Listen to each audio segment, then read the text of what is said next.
Μιλφέι με καραμελωμένο ψωμί ολικής άλεσης σε φέτες.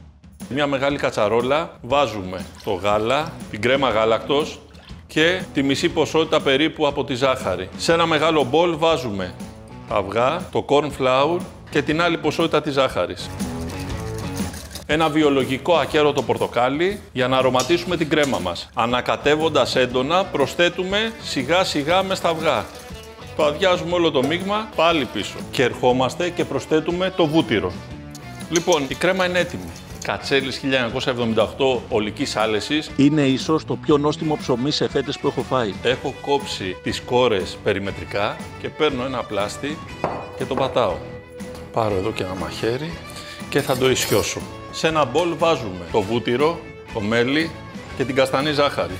Ανακατεύουμε, πινέλο, τοποθετούμε στο ταψί ανάποδα και ερχόμαστε και εδώ. 170 βαθμούς προθερμασμένο φούρνο για 5-6 λεπτά και στα 5-6 λεπτά θα βγάλουμε και θα γυρίσουμε τις φέτες. Οι φέτες ψωμιού έχουν καραμελώσει. Ποιος να πιστέψει ότι αυτό το μιλφέι είναι με Φέτες ψωμιού. πραγματικά συγκλονιστικό, πανέμορφο, πεντανόστιμο όσο δεν πάει και δεν βλέπω κανένα λόγο να μην κάνετε παιδιά αυτή τη συνταγή. Σας ευχαριστώ πολύ για ακόμα μια φορά και τα λέμε σύντομα στην επόμενη συνταγή.